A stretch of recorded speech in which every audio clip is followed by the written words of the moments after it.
Hello world, welcome back to The Sheep and the Wolf. Today I'm bringing you my January wrap-up and February TBR. So these are all the books that I read in January. Well, these are all the books that I finished in January, and I like that they're quite a colourful bunch. Let's go! The first book I finished in 2016 is Fragile Things by Neil Gaiman. I started this book back in December, but I was unable to finish it before the end of the year, so I carried it over into January. I tend to like anything by Neil Gaiman, and his short stories especially, but I have to admit that I wasn't blown away by this collection. With a lot of the stories, I felt like I kind of missed the point. Maybe that was the point, I don't know. I'm also thinking that reading all of them in one go might not have been the best approach either. I definitely plan to reread all of those, some of those, at some point or other, so I'm sure you'll hear about it then. Maybe I'll feel differently once I've reread them. Next, I read Noah Barleywater Runs Away by John Boyne, which is a children's book.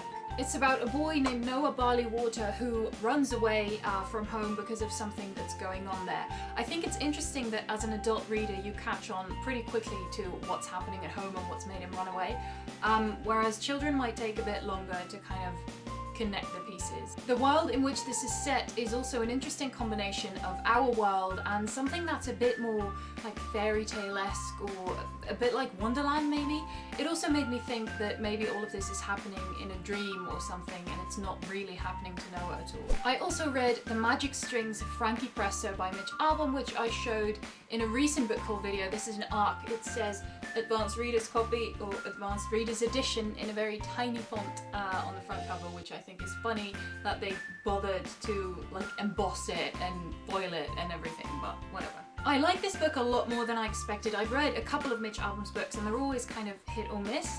I'm not a big fan of the author himself, like interviews I've read with him. It's just not really a person that I think I'd like a lot, but I like some of his work and this one was definitely a hit. One of the most unique things about it is that it's narrated by music, like with a capital M. This book is actually already out now, so if you like stories that kind of span someone's entire life. I tend to like stories like generations or stories that span decades, and if you like unusual narration styles then I definitely recommend this one. Then I read The Girl with All the Gifts by M.R. Carey. This book was on my TBR for a very long time and I'm very happy to finally have read it. I still don't really know what it is exactly that made me like it so much, but I was obsessed with this book. Once I'd started, I couldn't stop reading it. It's about a little girl in a post-apocalyptic world, but maybe not a girl in the sense that you'd expect.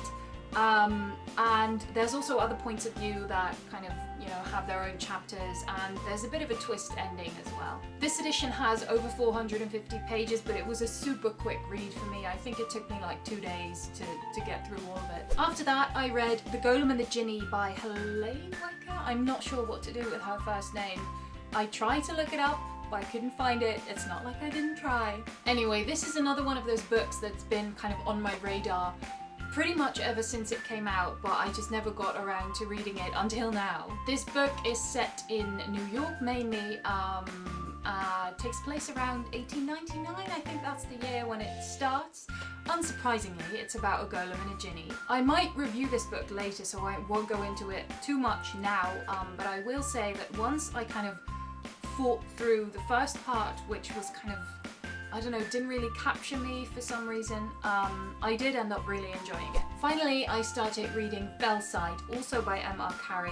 This book was actually lent to me by one of my co-workers when he found out that I enjoyed The Girl with All the Gifts. This is an ARC. I don't actually know when the book's coming out. I should maybe look this up. Let me see. It's coming out in April. I haven't finished this book yet though, so we'll be carrying it over into February. Although it will be February by the time you're watching this. I will have carried it over into February. Now, for my February TBR, it's really very simple. First, I'll be finishing Fellside, then I'll be reading all 7 of the Harry Potter books. The thing is I participated in a Harry Potter kind of readathon event in February and March of last year via Goodreads. I'll see if I can find the group and link it down below so that you can see our discussions, and if you still want to participate, then maybe you can. If you have something to say, you know, you can do that. Anyway, I enjoyed it so much that I decided to make it an annual thing. 2 months was kind of a long time though, because I'm a very quick reader, and especially the first few books, you can get through them in one day.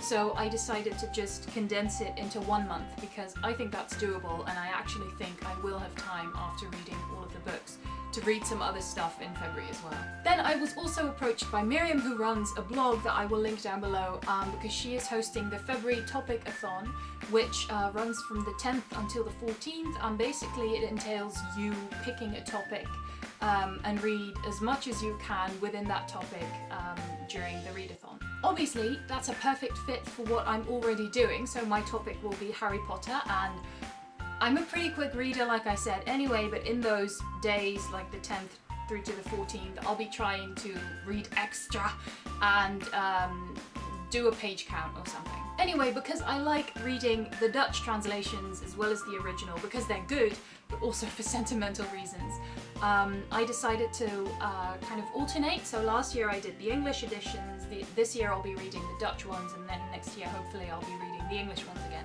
This, by the way, is part 1 in Dutch. Mine's kind of faded from the sun and stuff, and it's really old and battered because I've had it for like 15 years or something. But I still like these editions a lot. I had a whole talk about it with one of my co-workers recently who doesn't like them. That's fine, I like them. I know J.K. Rowling said in an interview once that she liked them or something, and I kind of take that as like approval. So I'm ranting, I'm sorry. Anyway, if you want to join me by reading them in English or any other language of your choosing, really, I'd love that. So if you want to, like, maybe join in for a part or whatever, let me know down below, and maybe we can stay in touch via Twitter or something. So anyway, that's what I did in January and what I will be doing in February. Let me know how you did on your wrap-up TBR stuff, if you do any of those things. And I will see you next time. Bye!